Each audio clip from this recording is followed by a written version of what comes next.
यहाँ से दो तीन चीज़ें देख लेते हैं।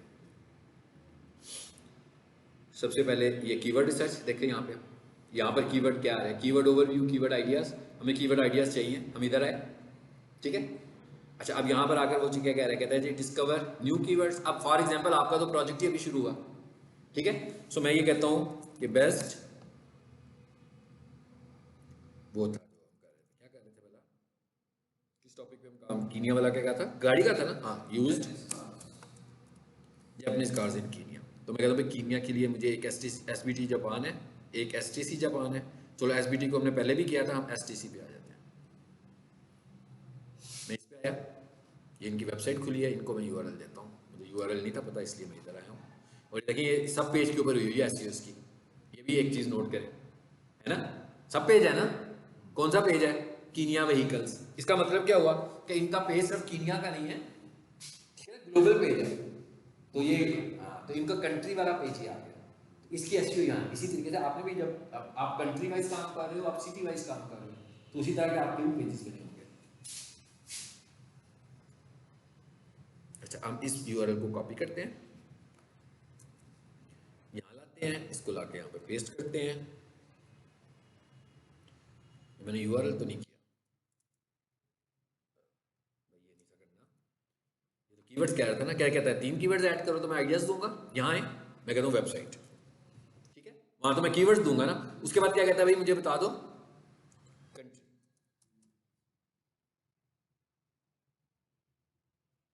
सर्च। अच्छा, एक चीज आगे से देखें क्या कह रहा है, कहता है ये भी सब पेज पे नहीं जा सकते आप यहाँ से, हाँ, मेन पेज से मैं पूरी सर्च करके दूंगा आपको।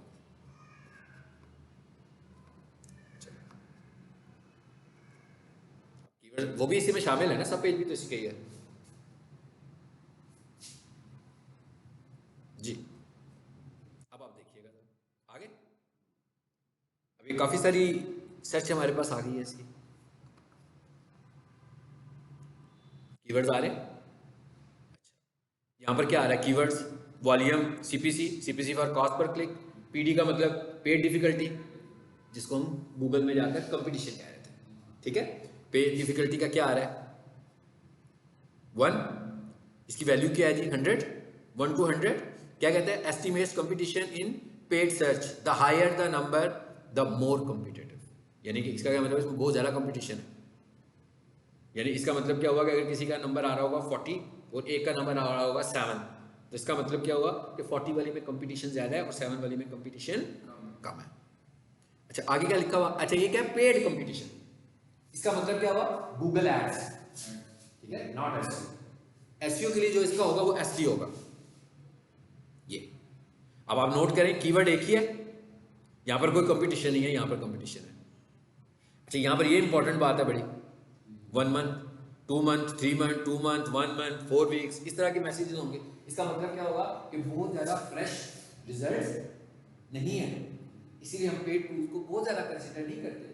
मतलब एक किस्म के एनालिसिस के लिए यूज कर लेता हूँ, लेकिन अगर मैं ये कहूँ कि भाई क्या जरूरत पड़ी है अभी उसमें जाने की, सीधा सीधा इधर आओ, यहीं से कीवर्ड निकालो और काम शुरू कर दो, तो इसका मतलब आपकी सर्च कंप्लीट नहीं होगी, ठीक है। इधर से हमने देखना जरूर है, लेकिन रिसर्च हमें मैनुअल करनी है, क्योंकि गूगल हमें एक दिन पुराना रिजल्ट भी दिखाता है, जबकि ये तो हमें पुरानी रिसर्च दिखा रहा है। जिसका मतलब है आजकल क्या चल रहा है ये तो पता नहीं होगा।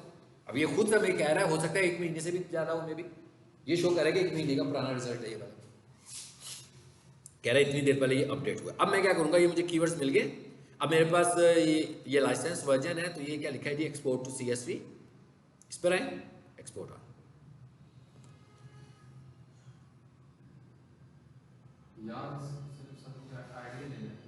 कीवर्ड्स का आइडिया लेके आप समझ लो कि मैं इसको आइडिया, हो सकता है मैंने रिसर्च ऑलरेडी की हो, उधर भी मैंने शॉर्ट लिस्ट कर ली हो, इधर से भी शॉर्ट लिस्ट हो रहे हैं। अब देखें ना यहाँ पर ट्रैफिक कितनी दिखा रहा है, हमें ज्यादा ट्रैफिक दिखा रहा है। इसी को जाकर अब हम गूगल पे भी जाकर देखेंगे कि वहां कितनी ट्रैफिक दिखा रहा है, ठीक है। और जो हमारे स्टैंडर्ड्स थे उन स्टैंडर्ड्स के साथ मैच करके हम रिजल्ट्स लेंगे। ये आ गई फाइल, बस इसे खोलूंगा, एक्सेल की शीट में आएगी, सारे एनालिसिस हो गए जो निकालना था। अब उधर जाकर हम गूगल कीवर्ड प्लानर भी यूज कर रहे हैं, यहाँ से भी सीड्स निकाल ली, ज्यादा पावरफुल सीड्स निकले, ये ज्यादा पावरफुल सीड्स निकले और ज्यादा रिलेटेड सीड्स निकले, ये मैंने सीधे वेबसाइट से टारगेट किया। अब अगर मैं नहीं चाहता वेबसाइट से टारगेट करना तो मैं दूसरे तरीका भी यूज कर सकता हूँ। ये वाला यूज करें हम, इधर आ जाते हैं आप। क्या था जनाब? यूज्ड, चार तीन कहे थे ना उसने, तीन कहे थे उसने मुझे। चलिए जी मैं कहता हूँ यूज्ड जापानीज नंबर 1। अच्छा उसके बाद लिखते हैं सेकंड हैंड, ये अच्छा कीवर्ड है हाँ। अच्छा उसके बाद डीलर की बात कर लेते हैं। हाँ कीनिया नहीं लिखा हमने, ठीक है जी, नहीं लिखा, किसी एक के साथ लिख लेते हैं, ठीक है। वैसे मैं वहां से कीनिया ही करने वाला हूँ, आगे से कीनिया होगा ना तो इसका मतलब कीनिया से आएगा, लेकिन फिर भी हम कर लेते हैं सेकंड हैंड जापानीज कार्स इन कीनिया। अच्छा तीसरा हम लिख लेते हैं डीलर के मतलब, ठीक है, ट्रस्टेड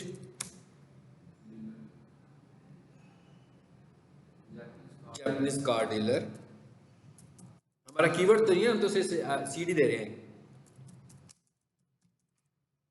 इन कीनिया। चलो तीन हो गए, यहाँ से कीनिया भी आ गया, यहाँ से इंग्लिश भी आ गया, लैंग्वेज चेंज भी कर सकता हूँ अगर फॉर एग्जाम्पल किसी ने अपनी दूसरी लैंग्वेज में वेबसाइट बनाई हुई है।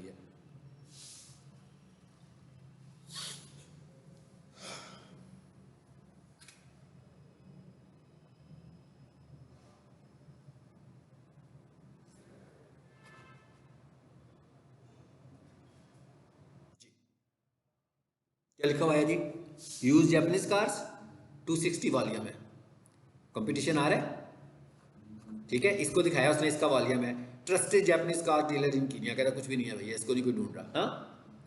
अच्छा फिर क्या लिखा हुआ है? Second hand Japanese cars. हो सकता है मैं यूज जापानीज कार लिखूं तो हमें दिखाए, मैंने जापानीज कार, अब जापानीज कार नहीं भी हो सकती है और यूज में भी हो सकती है। अच्छा उसके बाद आइडियाज क्या दे रहा है अब आपको, ठीक है, कहता है ये आपके कीवर्ड्स थे, इसका उसने बता दिया। अब उसने मुझे कहा कि इनको यूज कर लो। क्या लिखा हुआ है? कहता भाई इसका बड़ा अच्छा कंपीट सर्च वाली है,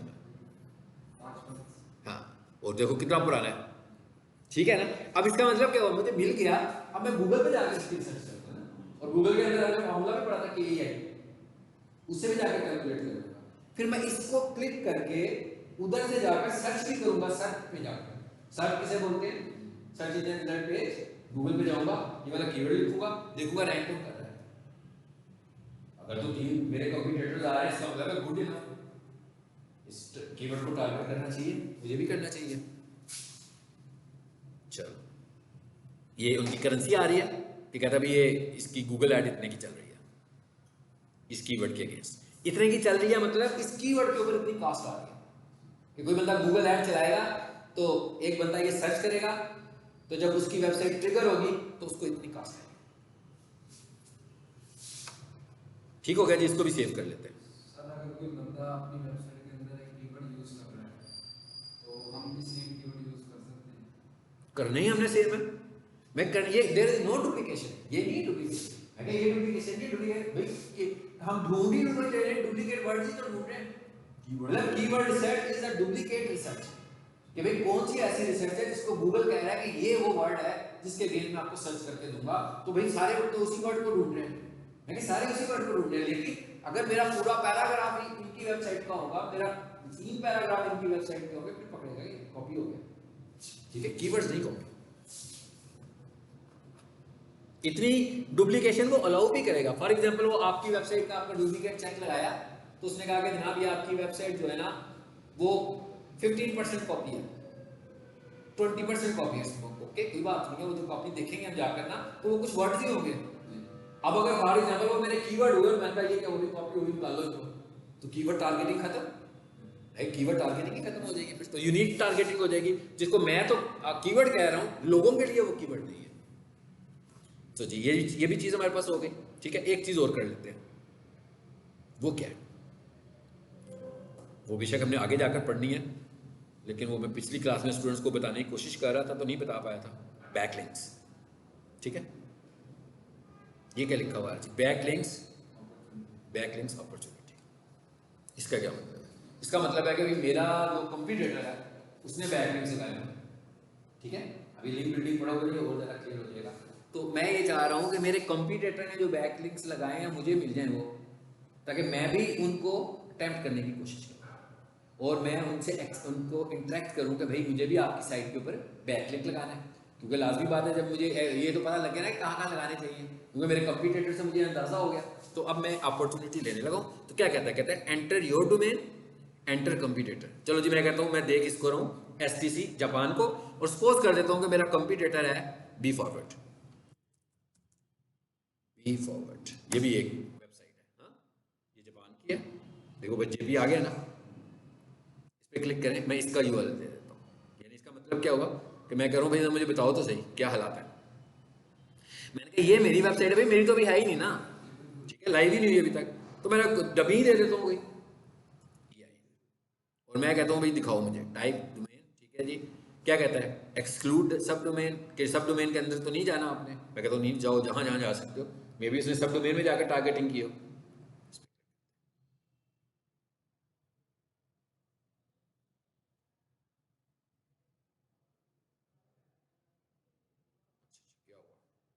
शुरू हो गया। अब देखिए कितने सारे लिंक्स आएंगे, यानी मुझे अब बैकलिंक की अपॉर्चुनिटीज का पता लग गया। पता लगा कहाँ कहाँ लगा हुआ है। अब आप देखें एक CNN पे भी लगा हुआ है। CNN अपॉर्चुनिटी नहीं देता बैकलिंक्स की। इसका मतलब क्या हुआ, इन जैसे किसी बंदे ने लगवा दिया होगा कि मतलब वो बंदा कोई मीडिया का बंदा जानता होगा उसको, उसने कहा होगा अच्छा यार कोई न्यूज़ शूज़ बनाओ, तो मैं एज ए न्यूज़ बना देता हूँ। उन्होंने न्यूज़ बनाई, न्यूज़ के अंदर हाइपरलिंक ऐड कर दिया। अब CNN से अगर मिल गया तो उसका मतलब अथॉरिटी बढ़ गई ना, ठीक है। इसका मतलब ये नहीं होगा आप CNN की वेबसाइट पर जाएंगे और जाकर वहाँ पर हाइपरलिंक लगा देंगे, ऐसा नहीं होगा। ये सारा काम करने के लिए कुछ होंगे फ्री होंगे, सारे फ्री नहीं होंगे, ठीक है। आपको इन वेबसाइट से इंटरेक्ट करना पड़ेगा कि जनाब मुझे आपका चाहिए लिंक चाहिए। हो सकता है कोई बंदा आपको चार्ज करे। विकीपीडिया पे भी लगा हुआ है, आगे ना। अब इसके ऊपर मैंने वर्किंग करनी होगी तो मैं क्या करूंगा, उसको डाउनलोड कर लूंगा। अब आगे मेरा ख्याल है ना, ये आगे नहीं अभी, ये पूरी की पूरी फाइलें हैं जिनके अंदर ये सारे लिंक्स कॉपी हो चुके होंगे। अभी देखिए plus.google.com, पुरानी बात है। प्लस गूगल की एक एप्लीकेशन होती थी जो बहुत पहले होती थी, अब नहीं है, तो पहले का इस पे लिंक लगा हुआ। बिंग इधर भी बना हुआ है, MSN पे भी है। अब जो आपको लगेंगे फ्री है आप वहां पे जाके लगा लोगे, बाकियों के लिए आपको फिर उनके साथ कम्युनिकेट करना पड़ेगा। सो ये है लिंक बिल्डिंग की अपॉर्चुनिटीज फाइंड करने का तरीका। अब ये कंपिटेटर टू कंपिटेटर बात हुई है ना, वो भी गाड़ियां बेच रहा था, वो भी गाड़ियां बेच रहा है, हमें सही जेन्युइन लिंक्स मिले। ऐसा नहीं है कि मैंने लिंक किसी एजुकेशन वाले से ले लिया, मेरी पीक सीजन की वेबसाइट है और मैंने इसको टारगेट किया, अब मैं ये वाले लिंक्स लगाऊं, हो सकता है कि ये लोकेशन वो वाली ना हो, इनकी आगे से जो कैटेगरीज हो वो सारी की सारी ऑटोमोटिव हो, जबकि मेरी जो कैटेगरी है वो एजुकेशन है। सो मुझे जो फाइंड करने हैं वो अपनी निश से रिलेट करते हुए फाइंड करने हैं। इसी तरीके से अगर मैंने SEO ऑडिट करना होगा, ठीक है, ये भी एक कर लेते हैं, फिर हम आगे चलते हैं। जी कह रहा है किस वेबसाइट का ऑर्डर करना है, इस पर आए, इसका कर लें, बी फॉरवर्ड की कर लेते हैं, ठीक है। पेंसिल पे क्लिक करें, enter URL, audit home page. इसका क्या मतलब है कि सिर्फ होम पेज का कराओ, ठीक है। हम कहते हैं नहीं,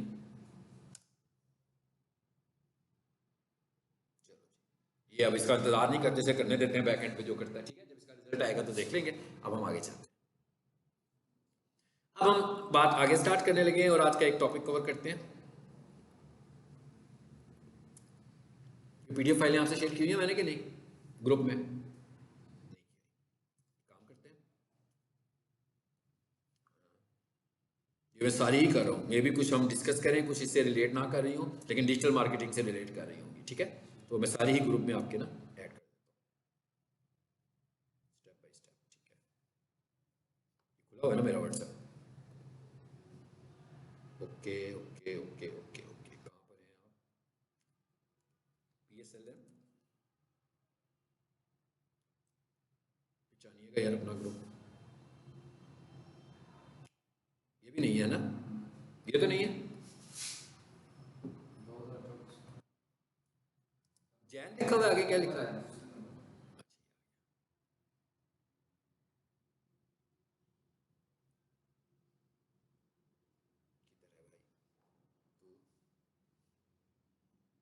ये था, मैंने क्लिक किया ना, ये खत्म हो जाएगा जरा से। अच्छा, एक बार फिर कर लेते हैं, उधर से ही आ देते हैं इसमें ना।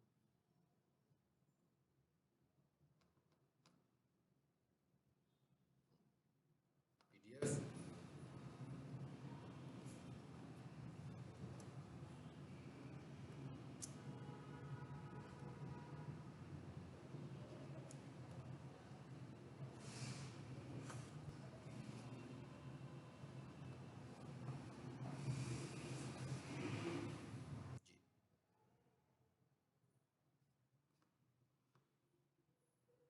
चलो ठीक है। और वो कीवर्ड वाली तो की है ना फाइलें, कीवर्ड रिसर्च वाली, कि वो नहीं की हुई? वो भी नहीं की हुई, ये वो ज़्यादा रखी हुई थी ना मैंने। ये लो।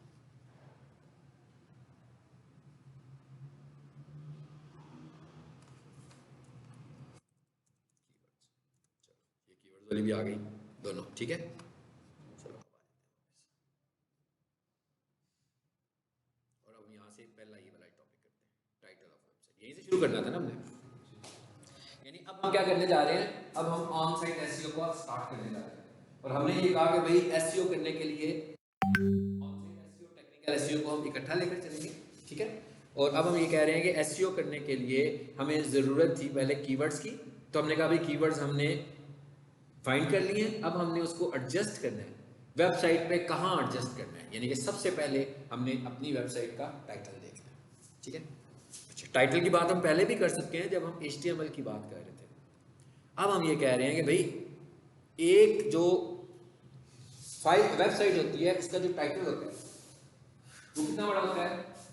60 कैरेक्टर, अबाउट का 60 कैरेक्टर्स की लिमिट, ठीक है, 60 कैरेक्टर्स का होता है। अच्छा, अब जब हम HTML की बात करें तो हम यहीं तक बात करते हैं, लेकिन जब हम SEO की बात करें तो हम ये कहते हैं कि जो वेबसाइट का टाइटल होता है वो कैरेक्टर्स में भी कैलकुलेट होता है और वो पिक्सेल्स में भी कैलकुलेट होता है, ठीक है। अब पिक्सेल्स में फर्क क्या पड़ता है?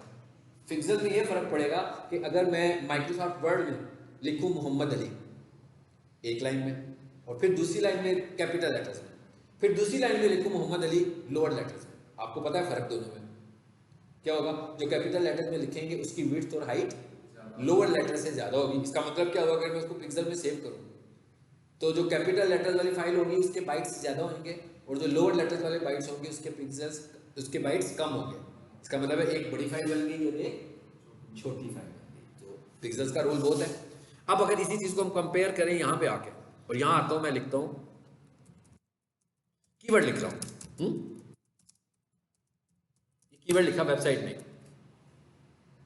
जैसे मैंने एक कीवर्ड लिखा तो इसके सामने मेरे पास कुछ वेबसाइट्स आई नीचे। अब ये जो वेबसाइट आ रही है अगर आप देखें तो ये कितनी स्पेस ले रही है? बेसिकली ये सारी जगह छोटी हुई है और ये सारी जगह छोटी हुई है, ये बीच में नजर आ रही है। तो इसका मतलब क्या हुआ कि गूगल जो है आपकी वेबसाइट के टाइटल को यहां से लेकर कितनी जगह दे रहा है? यहां तक। इनको वो कह रहा था कि 60 कैरेक्टर्स, लेकिन अगर यही वाले 60 कैरेक्टर्स कैपिटल लेटर्स में आ गए तो फर्क पड़ जाएगा, और अगर स्मॉल लेटर्स में आएंगे तो और बात होगी। कैपिटल लेटर्स में आएंगे तो उनकी पिक्सेल्स बढ़ जाएंगे, स्मॉल लेटर्स में आएंगे तो उनके पिक्सेल्स कम हो जाएंगे। तो इसका मतलब क्या होगा? अगर मैंने सारी कैपिटल लिख दी है तो हो सकता है कि 60 कैरेक्टर्स भी मुझे पूरे ना मिले, फिर कम हो जाए कैरेक्टर्स मेरे पास, ठीक है। अच्छा, अब जरा नीचे आते हैं और ये देखते हैं ये जो टाइटल लिखा हुआ है इसका टाइटल पूरा आ रहा है ना? नीचे देखते हैं किसी का नहीं भी पूरा आ रहा होगा, इसका पूरा नहीं आ रहा। इसका मतलब क्या हुआ कि इसने गूगल की वो जो गाइडलाइन है उसे फॉलो नहीं किया। यहाँ तो इसके नंबर ऑफ कैरेक्टर्स ज्यादा है, यहाँ इसके नंबर ऑफ पिक्सेल्स ज्यादा है। इसका मतलब क्या होगा? गूगल जब रैंक करेगा और सबसे मेन जो उसने अपना क्राइटेरिया पिक करना है वो क्या था? टाइटल। टाइटल में उसने कहा था कि भाई 60 कैरेक्टर्स होने चाहिए और 580 पिक्सेल्स होने चाहिए। इसका मतलब क्या हुआ? अगर मैं अपनी वेबसाइट की एक कर लूंगा तो मैं एक SEO की अचीवमेंट कर लूंगा, ठीक है। सो मुझे पहले ये वाली अचीवमेंट करनी है। अब कीवर्ड मेरे पास मौजूद है, यानी कि अब कीवर्ड तो मेरे पास है, मेरे पॉकेट में है कीवर्ड के, भाई मुझे इसमें कीवर्ड लिखना है। इसमें मुझे कीवर्ड चाहिए। एसईओ में ये नहीं है कि मैं अपनी कंपनी का नाम लिख दूं या मैं अपनी सर्विस का नाम जो मैं सामान हूं वो लिख दूं तो हो गया, नहीं, इसके लिए मुझे कीवर्ड रिसर्च करनी है। और जो मेरा प्राइमरी कीवर्ड है, अब आप ये देखें, अगर आप 6 कीवर्ड लेकर चल रहे हो तो आपको लगता है कि आप वेबसाइट के टाइटल में 6 कीवर्ड एडजस्ट कर लोगे? कभी भी नहीं करोगे। 60 कैरेक्टर्स है सिर्फ। इसका मतलब ज्यादा से ज्यादा क्या होगा, एक प्राइमरी कीवर्ड या तो साथ में बहुत जोर लगा तो एक सेकेंडरी कीवर्ड, इससे ज्यादा कीवर्ड्स नहीं आ सकते। इसका मतलब क्या हुआ कि ये वो जगह है जो आपकी वेबसाइट को बहुत ज्यादा टारगेट करने वाली है। इससे ये लगा कि प्राइमरी कीवर्ड तो बहुत ज्यादा टारगेट हो जाएगा, सेकेंडरी कीवर्ड सेकेंडरी तौर पर टारगेट होगा, प्राइमरी टारगेटिंग उसकी नहीं आएगी। यानी एक कीवर्ड तो बहुत जल्दी विजिबिलिटी में आएगा, दूसरा टाइम लेगा क्योंकि वो टाइटल में एडजस्ट नहीं हो सके बाकी के कीवर्ड। हाँ, फिर क्या ऑप्शन होंगी मेरे पास? फिर ऑप्शन होंगी मेरे पास सब पेजेस की, जैसे भी हमने देखा कि कीमिया का एक नया पेज बन गया था। फिर मेरे पास ऑप्शन होंगी सब डोमेन्स की, क्योंकि अगर मैं सब डोमेन बनाऊंगा, मिसाल के तौर पर आप समझ लो कि मेरे पास 6 कीवर्ड्स थे, 10 कीवर्ड्स थे, 2 को मैंने होम पेज पे टारगेट कर दिया, बाकी बच गए 8। अब उन 8 को भी जब मैं होम पेज पे टारगेट करूंगा वो बहुत जल्दी तो टारगेट होने वाले नहीं है, टाइम लगेगा उसमें। मैंने क्या किया, मैंने 8 सब डोमेन बना दी। वो 8 सब डोमेन जो थी ना बेसिकली वो मेरे कीवर्ड है, यानी कि हर सब डोमेन जो है एक कीवर्ड है। अब जैसे मैं उस सब डोमेन का होम पेज बनाऊंगा तो टाइटल मिल गया मुझे, टारगेटिंग होगी। कीवर्ड का जो सबसे मोटा टारगेट वो क्या है, गूगल क्या कहता है, सबसे बड़ी बात क्या कहता है गूगल, कहता है कीवर्ड इन यूआरएल। अचीव हो गया, हर कंपनी की वेबसाइट में अचीव नहीं होता। मिसाल के तौर पर जैसे पीक सोल्यूशन है, peaksolution.edu.pk है, दस्तगीर इंजीनियरिंग है, दस्तगीर-engineering.com, स्टार्स अकेडमी है, starsacademy.edu.pk। भाई स्टार्स अकेडमी का कीवर्ड क्या था, एमडी कैट। पीक सोल्यूशन का कीवर्ड क्या था, best computer college in Lahore, best computer courses in Lahore, computer institute in Lahore, computer training centre in Lahore. तो इसका मतलब क्या हुआ, यूआरएल में तो टारगेट नहीं हुआ, तो एक बहुत बड़ा थिक फैक्टर अप्लाई नहीं हो सका ना। तो साइंस क्या है हमारे पास, सब डोमेन्स और सब पेजेस। ऐसे ही है जैसे हम देखेंगे पीक सोल्यूशन का मेन कैंपस, ठीक है, सीजन आता है कोर्सेज का, एक डायमीटर है जिसके अंदर 10 कंप्यूटर कॉलेज है। एक बंदा लेफ्ट से आता है, एक बंदा राइट से आता है। अब वो जब राइट से ट्रैवलिंग शुरू करता है तो उसे कॉलेजेस नजर आने शुरू हो जाते हैं। आना उसने पीक सोल्यूशन में था, उसे पहले एक कॉलेज नजर आ गया, वो वहां पे घुस गया। एक बंदा इस तरफ से आ रहा है, उसको भी एक कॉलेज पहले नजर आ गया, वहां पे घुस गया। हमने क्या किया, हमने 1 किलोमीटर के डायमीटर पे छोटी छोटी शॉप्स ली और उन शॉप्स को पीक सोल्यूशन का ऑफिस बना दिया। स्टूडेंट्स पढ़ कहाँ पे रहे हैं, इधर आके पढ़ रहे हैं। एडमिशन कहाँ पे हो रहे हैं, वो अपने कॉम्पिटिटर्स के साथ, कॉलेज वो नहीं है। इसका मतलब क्या हुआ, सब डोमेन ट्रैफिक लेने के लिए है। हमने उधर से ट्रैफिक ली, मेरी सब डोमेन आ गई, उसका मैंने एक नया पेज बना दिया जिसके ऊपर मैंने अपने उस कीवर्ड को टारगेट किया। लेकिन उस सब डोमेन के अंदर जो इंटरलिंक किया हुआ मैंने, वो किसको किया हुआ है, अपने होम पेज को। तो इसका मतलब क्या हुआ कि ट्रैफिक को डाइवर्ट इधर कर रहा हूँ होम पेज पे, यानी उधर से लिंक लेकर जा रहा है होम पेज पे। अब क्या हुआ, लिंक बिल्डिंग भी हुई। मैंने कहा एक स्ट्रेटेजी कौन सी फुलफिल होगी, लिंक बिल्डिंग। रेलिवेंट भी हो गई, कीवर्ड इन यूआरएल भी हो गया, ठीक है, सारे 4। और एसईओ बहुत जल्दी हो गया। यानी इसका मतलब क्या हुआ कि ये वाली एसईओ तो हम 10-15 कीवर्ड्स पर चाहे तो 2 से 3 महीने में भी कर सकते हैं। भाई कीवर्ड आ गया, ये वाली एसईओ जो है ये आपकी 20 से 30 दिनों में भी हो सकती है, और एक नहीं, नंबर ऑफ कीवर्ड्स। अब होगा क्या, अब एक बंदा लिखेगा भाई एक कीवर्ड, उस पर आप आ रहे हैं, फिर जब दूसरा लिखेगा उस पर आप नहीं आ रहे, आपका दूसरा कंपटीटर आ रहा है। लेकिन जब आपने सब डोमेन बनाई तो आप उधर भी आ गए। फिर आपने तीसरी जो सब डोमेन बनाई है, तीसरे कीवर्ड पर आपका तीसरा कंपटीटर ऊपर आ रहा था, आप नीचे आ रहे थे, आपने उसको भी यूआरएल में यूज करके उसकी भी सब डोमेन बना दी, आप उस पर भी ऊपर आ गए। इसका मतलब क्या हुआ कि अब आपकी कंपनी गूगल पर एक से ज्यादा यूआरएल्स को शो कर रही है। ये टेक्निकल पॉइंट है, मैं कहा ये टेक्निकल पॉइंट है जिसको यूज करते हैं। न्यू पेजेस के ऊपर सब डोमेन लगते हैं वेबसाइट में जो अच्छा, सब डोमेन और न्यू सब पेजेस इनमें फर्क है। हाँ, सब डोमेन में और सब पेजेस में फर्क है। जैसे मिसाल के तौर पर देखिए, मैं अभी डीसी किचन पे आ जाता हूँ, आगे ये एक वेबसाइट है,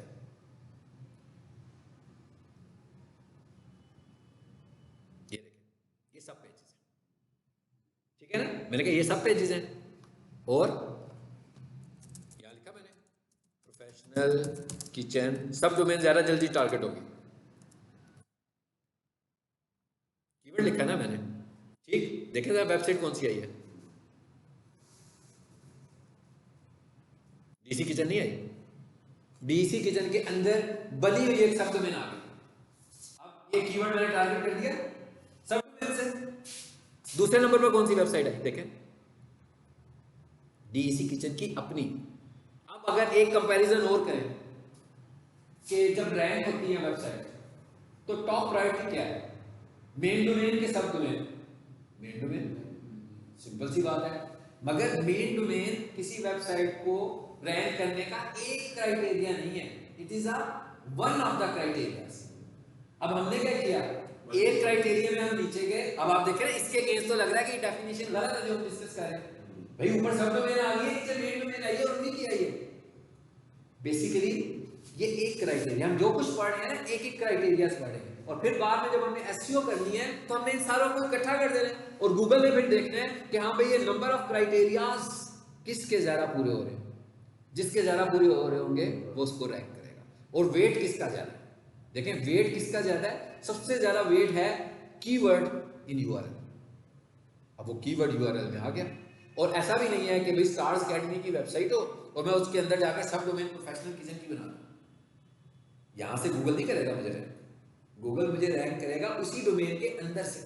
इसका मतलब क्या हुआ कि जब मैं जिसकी एसईओ करूंगा, अब आपको ये अंदाजा हो गया, एक नई चीज का पता लग गया कि भाई मैं क्या करूंगा, मुझे सब पेजेस सब डोमेन्स भी बनाऊंगा। सब पेजेस की बात नहीं कर रहे, सब पेजेस तो मेन्यू की शक्ल में है ही है, वो भी बनाऊंगा, सब डोमेन्स भी बनाऊंगा। अब क्या हुआ, अब इनका एक प्रोफेशनल किचन इक्विपमेंट का एक सब पेज है और एक सब डोमेन है और एक इनकी मेन वेबसाइट है। तीन जगहों से टारगेट कर रहे हैं ना ये।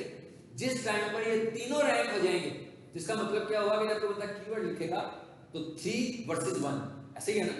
यानी हमारा जो कंपटीटर होगा वो 1 होगा और हम 3 होंगे। तो हमारी अब इससे हो क्या रहा है फायदा, हमारी अथॉरिटी भी बढ़ रही है, हमारी वेबसाइट की अथॉरिटी भी बढ़ रही है क्योंकि हमें लिंक भी मिल रहे हैं। और हो सकता है कि जो दूसरे नंबर पर आया ना, मे भी ये पहले ना आता हो, ये अब आया हो। मैं कह ये पहले ना आता हो, यहां से इसको लिंक मिला तो इसकी अथॉरिटी बढ़नी शुरू हो गई। आजा जी आगे।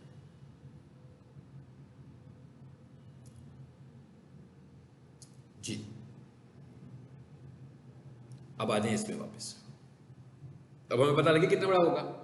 अब पिक्सेल्स को कैलकुलेट कैसे करेंगे, सबसे इंपॉर्टेंट बात तो ये है कि भाई टेक्स्ट कैलकुलेट करना तो बहुत आसान है, पिक्सल कैलकुलेट किस तरीके से होंगे। भाई पिक्सल कैलकुलेट करना तो मुश्किल काम है। तो इसके लिए मेरे पास एक टूल है ये, ठीक है, ये फ्री टूल है, इस पर क्लिक कीजिए।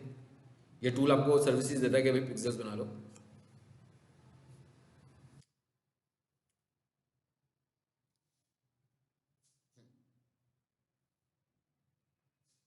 अच्छा इस टूल को टेक्निकली हमने कैसे इस्तेमाल, अच्छा वेबसाइट कौन सी है जी, टू द वेब। आपने देखा वहां पर कुछ और लिखा हुआ था है ना, वो मैंने क्या किया हुआ था सबको पता है ना, पता लग रहा है क्या किया हुआ था मैंने, यूआरएल शॉर्टनर यूज किया हुआ था, ठीक है, बिटली। ये यूआरएल शॉर्टनर भी एसईओ की स्ट्रेटेजी है। गूगल कहता है कि भाई आपने जब शेयरिंग करनी हो अपने यूआरएल्स की तो यूआरएल शॉर्टनर्स के थ्रू करो। अच्छा अब मैं क्या करूंगा, यहां मैं कुछ भी नहीं कर रहा भाई। अब थोड़ी देर के लिए हम सोचते हैं कि हम अपना टाइटल बनाने आए हैं, इसका मतलब क्या हुआ कि मेरी वेबसाइट तो अभी है ही नहीं। एक तरीका तो होगा ना मैंने वेबसाइट लाइव की हो, अगर मैं सपोज करता हूँ भाई वेबसाइट लाइव भी नहीं की, फिर भी मैं इधर से टाइटल बनाऊंगा। अब हमें समझ में आता है कि ये कैसे होगा भाई, जब वेबसाइट ही नहीं है तो बनेगा कैसे। इसके लिए हमारी वेबसाइट का होना जरूरी ही नहीं है, ठीक है।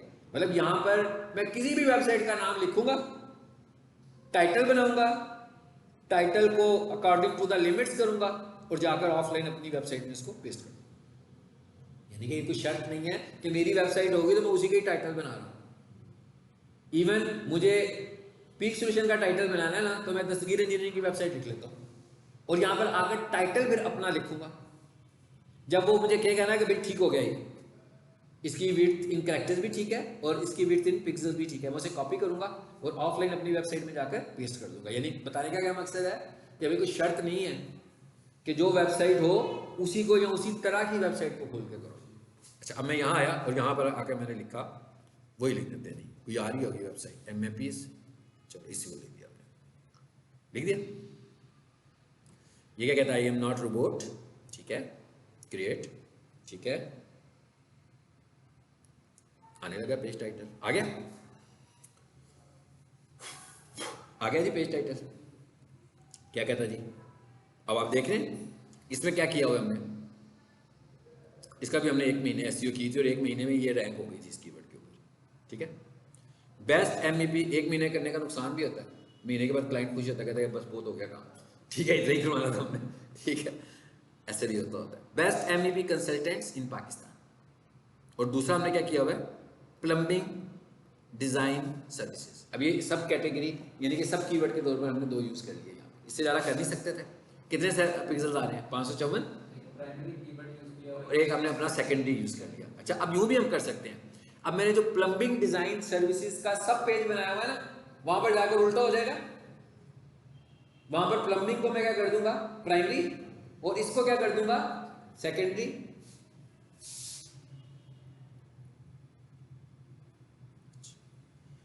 अब मैं लिखने लगा हूं अपना, ठीक है ना। फॉर एग्जाम्पल हमने कीवर्ड फाइंड कर लिया था भाई जी, को कौन सा था, second hand car for sale in Kenya, है ना। सेकेंड हैंड कार फॉर, अभी कह रहे हैं बहुत ही छोटा है, हाँ? Cell in Kenya.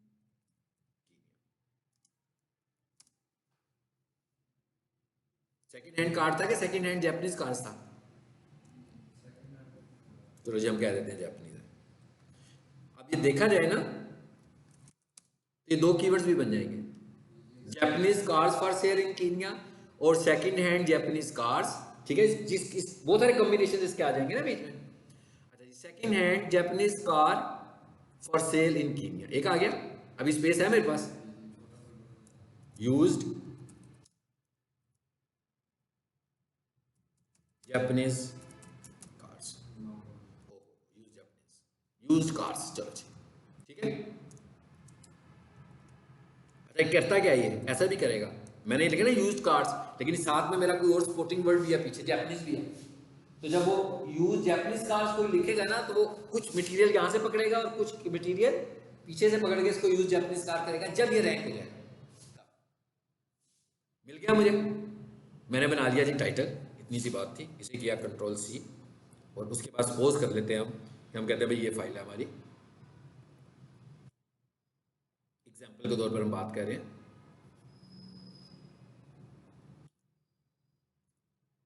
इंडेक्स, लो इस पे राइट क्लिक किया, ये है हमारी फाइल, हमने कहा जो भी है, टाइटल कहाँ है जी, ये इधर है। ऑफलाइन काम हो गया हमारा सारा, हमने एक ऑनलाइन वेबसाइट से सपोर्ट ले ली, फाइल को सेव किया, टाइटल लग भी गया, टाइटल में कीवर्ड भी आ गया, टाइटल ऑप्टिमाइज हो गया। तो ये थी मेरी टाइटल ऑप्टिमाइजेशन। सिमिलरली दूसरी चीज भी कर लेते हैं, वो क्या थी, मेटा डिस्क्रिप्शन। अच्छा, अब मेटा डिस्क्रिप्शन की क्या लेंथ है जी, इसकी तो थी 580, उसकी है 920 पेजेस, और उसकी जो लेंथ इन कैरेक्टर्स है वो है 160। मगर मेटा के मतलब मैंने आपको पहले भी बताया था कि भाई रिसेंट मंथ्स में गूगल ने 100% मेटा पे रिलाई करना छोड़ दिया। उसकी वजह क्या है, उसकी वजह ये है कि वो कहता है कि भाई ये तो फिर एक किस्म का फिक्स काम ही हो गया कि जिसने जो कुछ टारगेट करना है वो फिर वेबसाइट के कंटेंट का क्या फायदा होगा, सब कुछ ही मेटा कर रहे करते आ रहे थे आज तक, यानी कि जब की एसईओ शुरू की हुई है तब से लेकर आज तक सब कुछ मेटा में होता था। अब गूगल ने जाकर कहा, गूगल कहता है कि भाई ये तो लोगों, अब क्योंकि एआई भी आ गया, वो खुद से डिटेक्ट कर लेता है, वो गूगल कहता है कि भाई अब मुझे ये डिटेक्ट करवाना है आपसे कि आपने जो काम किया है ये यूजर्स को कितना हेल्पफुल है। तो अगर आप मेटा में सब कुछ टारगेट करेंगे, सिर्फ मेटा में ही सब कुछ टारगेट करेंगे, तो कैसे लगेगा कि ये यूजर्स को हेल्प कर रहा है, मतलब यूजर्स को आपकी वेबसाइट कैसे हेल्प करेगी जब सब कुछ बॉडी में होगा। तो वो कहता है भाई आपने यूजर्स, जिसको हम कहते हैं ना हेल्पफुल कंटेंट, ठीक है, ये इसकी एक अपडेट आई थी अक्टूबर में कि फिर गूगल ने कहा कि भाई आपका कंटेंट हेल्पफुल होना चाहिए यूजर्स के लिए। कैसे होगा कि यूजर जो कीवर्ड लिख रहा है उस कीवर्ड्स के अगेंस्ट उस क्यूरी का जो आंसर बनता है क्या वो आपकी वेबसाइट में मौजूद है कि नहीं है। फिर क्या होगा, वो कंटेंट वहीं से फाइंड कर लेगा, लेकिन एक जगह अभी इसने इसको रिमूव नहीं किया, लेकिन अब जो मेटा डिस्क्रिप्शन नजर कहाँ पे आती है, ये देखें मेटा डिस्क्रिप्शन यहाँ नजर आती है, अभी हमने खोला भी था, आती है ना, ये देखते हैं जरा, यहाँ आ रही है। अब ये देखें, ये अक्टूबर तक जो थी ना, नवंबर तक ये नहीं था मैसेज, नवंबर तक जो मैसेज आ रहा था वो एग्जैक्टली मेटा डिस्क्रिप्शन से पिक कर रहा था। अब क्या है, अब वो मेटा डिस्क्रिप्शन से पिक कर सकता है, डिपेंड्स कि यूजर की जो क्यूरी हो वो मेटा डिस्क्रिप्शन के कंटेंट से मैच करती हो, फिर वो दिखा देगा। अदरवाइज वो कहां से दिखाएगा, जो कंटेंट यूजर की क्यूरी से मैच करेगा आपकी वेबसाइट में, वहां से कंटेंट पिक कर लेगा। मतलब अब आपको पता लगा कि मेटा की इंपॉर्टेंस है तो सही, मगर वो वाली इंपॉर्टेंस नहीं रही जो पहले थी कि भाई कीवर्ड टारगेट कर दो बस। जैसे आप देखेंगे इधर जो कंटेंट लिखा हुआ वो कैसे लिखा हुआ है, हमने देखिएगा इधर लिखा हुआ है, मेटा लिखा हुआ है ना, देखिए आजकल किधर गई हुई है, बेस्ट, इसको मैंने छोड़ा हुआ 1-2 महीने से ना, बेस्ट एमईपी कंसल्टेंट्स इन पाकिस्तान, और देखते हैं कि इसका कंटेंट कहां से आता है। ठीक है, ये वाली वेबसाइट थी, लेकिन इसकी ये भी हमने रैंक करवा दी थी। नीचे आओ, ये ऊपर आइए ना, ये देखिए जरा, अब इसका फाइंड करें हम, मैं इसका फाइंड करें, क्या कहता है, innovative engineering solutions are the best, यहीं से पिक कर रहा है अभी, ऐसे ही है ना। अब आपने देखा उसका यहां से पिक नहीं कर रहा, प्रोफेशनल किचन का यहां से पिक नहीं कर रहा, इसका यहीं से पिक कर रहा है, फर्क कर रहा है ना गूगल दोनों में। इसका मतलब क्या होगा, अभी मैंने जो कीवर्ड लिखा है वो ज्यादा उसको कंटेंट में इतना अच्छा नहीं हो मिला लिखा हुआ जितना अच्छा उसको मेटा में मिल गया, तो उसने वहां से पिक कर लिया। लेकिन प्रोफेशनल किचन के अंदर उसने कहा कि जो क्यूरी थी उससे रिलेट करता हुआ ज्यादा अच्छा कंटेंट मुझे कहां से मिल रहा है, वेबसाइट से मिल रहा है। यहां पर क्या आ रहा है, our range of equipment spans, ये लिखा हुआ है ना, क्लिक करें जरा, ये देखिए ये कहां से पिक किया इसने, वैसे आपको नजर आ ही जाएगा, वैसे मैंने कॉपी किया है, मेरा ख्याल है वो जो तस्वीर है ना उसके साथ कहीं होगा, नहीं मिल रहा, चलिए ऊपर से फाइंड कर, पता लगा कहां से पिक किया उसने। अब ये गूगल की साइंस है, ठीक है, अब ये चीजें सेम है, किताब में नहीं लिखी, ये आपकी बिल्कुल लेटेस्ट एक्टिविटी है उसकी गूगल की, वो ऐसी एक्टिविटी है जिसको उसने इस तरीके से अनाउंस भी नहीं किया होगा, मतलब उसने ये नहीं कहा कि मैं, उसने कहा क्या, हेल्पफुल कंटेंट, बस इतना सा उसने एक एल्गोरिदम लॉन्च किया कि भाई आपकी वेबसाइट में हेल्पफुल कंटेंट होना चाहिए, ताकि यूजर जो क्यूरी कर रहे हो अगर वो आपकी वेबसाइट पे होगा मैं उसको ट्रिगर कर दूंगा। अब आप देखिए ना उसने उसका कंटेंट इधर से निकाल कर दिखाया। सर इसके सोर्स पेज में जाके देख सकते हैं इस मेटा के लिए? हाँ क्यों नहीं देख सकते, वो जो आपने यहाँ आ रही है, यहाँ तो नहीं आ रही ना, हाँ तो उसको अभी नजर आ जाएगी, यहाँ पर जाए इसके सोर्स में, इसको इख्तलाफ है इस पेज से ना, सोर्स पे नहीं जाता नहीं जाता ना, हम लोग याद है आपको भी है ना, तो हम दूसरे पे चले जाते हैं। पता नहीं क्या, मैं इधर से शायद कोई बहुत ज़्यादा इस पर काम किया होगा कि मैं हमेशा इसी को खोल के रखता हूँ ना, मैं भी इस वजह से नहीं जाता, तो इससे चले जाते हैं, यहाँ पेस्ट कर लेते हैं।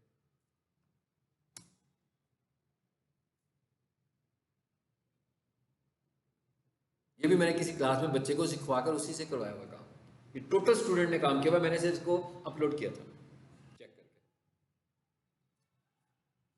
यूजी साइंस पे किया था हमने, ये कीवर्ड टारगेट किया था प्रोफेशनल की। ये कब किया था हमने, ये नेफटेक का जब बैच चला था यहाँ पर पहला, वो मार्च में चला था यहाँ पर नेफटेक का पिछले साल, तो आप समझ लोगे ये उस बंदे ने ये काम किया हुआ है जून में किया होगा या मई में या जून में किया होगा, और जुलाई में ये शायद रैंक हुई होगी, उस दिन के बाद से इस पर हमने कोई काम नहीं किया होगा जी। इसका मेटा देख लो आप, वही सिंपल सा मेटा है, यहाँ से भी देख सकता था, अब आपको पता लगे ना मेटा वहां से भी देख सकते हैं, वो तो डायरेक्ट मेटा ही दिखाता है ना, मैं क्या वो वाला टूल तो दिखाएगा ही मेटा, किसी भी वेबसाइट का नाम लिखोगे उसका मेटा दिखा देगा, नजर आ गया ना आपको इसका मेटा। अब इस मेटा की लेंथ कितनी है जी, 160 कैरेक्टर्स। अब अगर आपको मेटा बनाना है यहाँ से, ये भी आपने एक अच्छा सा मेटा यहाँ पे बनाना है 160 कैरेक्टर्स में। टाइटल में और मेटा में फर्क क्या है कि मेटा जो होगा वो समराइज होगा, टाइटल जो होगा वो हेडिंग होगा, हेड में हेडिंग, बॉडी में हेडिंग, हेडिंग स्टाइल नहीं, इज लाइक अ हेडर, कि आपकी वेबसाइट का हेडर है ये, और जो मेटा है वो उसकी डिस्क्रिप्शन, वो हम उसको थोड़ा सा डिफाइन कर रहे हैं। तो हेडिंग हम दे रहे हैं 60 कैरेक्टर्स में और डिस्क्रिप्शन हम दे रहे हैं 160 कैरेक्टर्स में।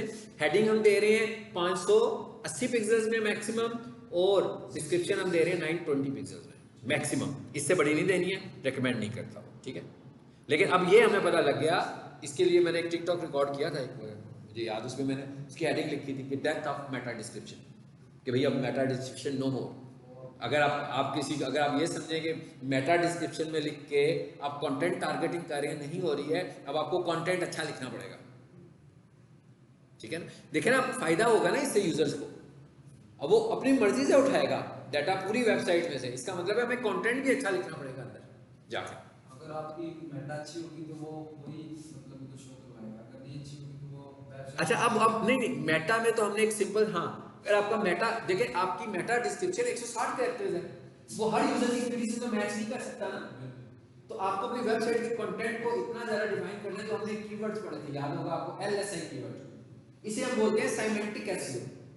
वो सेमेंटिक कीवर्ड्स है ना, सेमेंटिक एसईओ क्या मतलब है कि आप टॉपिक्स को डिफाइन करें, और आप अपने, जैसे मैं कह रहा हूं ना कि प्रोफेशनल किचन इक्विपमेंट आप कितना अच्छे तरीके से हम डिफाइन कर सकते हैं अपनी पूरी वेबसाइट में कि यूजर्स को इंफॉर्मेशन मिले उसकी, तो वो ये अब गूगल कह रहा है। तो इसको भी मैं इसी तरीके से बनाऊंगा, कॉपी करूंगा और वहां जाकर मेटा डिस्क्रिप्शन में पेस्ट कर दूंगा। यहां से देख ले, मेटा डिस्क्रिप्शन आपको नजर आ रही होगी, आ रही है, इस पे मैं क्लिक करूंगा और यहाँ पेस्ट कर दूंगा, बस इतना सा काम। और उसके बाद फाइल को सेव करूंगा। आप समझ लो कि हमने एसईओ के 2 स्टैंडर्ड अप्लाई कर लिए, यानी हमने टाइटल ऑप्टिमाइज कर दिया और हमने मेटा डिस्क्रिप्शन भी ऑप्टिमाइज कर ली। लेकिन जो साइंस है मेटा डिस्क्रिप्शन की, अब वो खत्म हो चुकी है कि ये ओनली प्लेस नहीं है। अब मेटा डिस्क्रिप्शन यहां से भी पिक हो सकता है और बॉडी में से भी पिक हो सकता है। और मेटा डिस्क्रिप्शन वाला कंटेंट कौन से वाला होता है, वो ये वाला होता है,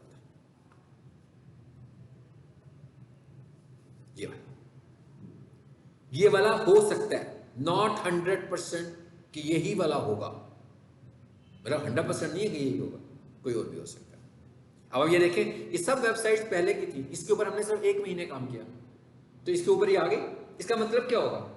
इसका मतलब ये होगा कि इनकी एसईओ बहुत ही वीक होगी, मतलब उन्होंने कीवर्ड्स को टारगेट नहीं किया हो सकता है कि उन्होंने यही वाला वर्ड किसी एक जगह पे लिख लिया हो एज ए कंटेंट, लेकिन टारगेटिंग में यूज नहीं किया, कीवर्ड बना के यूज नहीं किया। तो हमने कीवर्ड बना के यूज किया तो उसने हमारी वेबसाइट को टॉप पे दिखा दिया। और अगर इसकी इमेजेस पे जाओ तो उधर से इमेज भी इसके ही आ रहा होगा, वो देखें एमवीपीज, इनके इमेज भी उसी का ही दिखा रहा है। ये अगला आइकॉन भी इन्हीं का ही आ रहा है। ये फेसबुक पर एक पोस्ट लगी थी, सिर्फ बहुत सारी पोस्ट नहीं थी लगाई अभी हमने 1 महीने में, वो पोस्ट भी इसने इसकी कर दी। ये आगे से ये भी इन्हीं का लोगो आ रहा है, ये कंपटीटर है इनका, ये इनके जो जिसकी वेबसाइट है ये उस बंदे की तस्वीर है। अब आप देखिए ये सारी चीजें हमने की ना। अब वो जो आपका क्वेश्चन था कि किस किस को करेंगे, अब आपने देखा, हमने कहा कि भाई इसमें भी हमने इसको किया हुआ है, इस बंदे को भी मैंने ऑप्टिमाइज किया हुआ है, इमेज को भी, तभी आया है ना, अगर ना किया होता तो ना आता। इस पर क्लिक करें, जरा राइट क्लिक करें,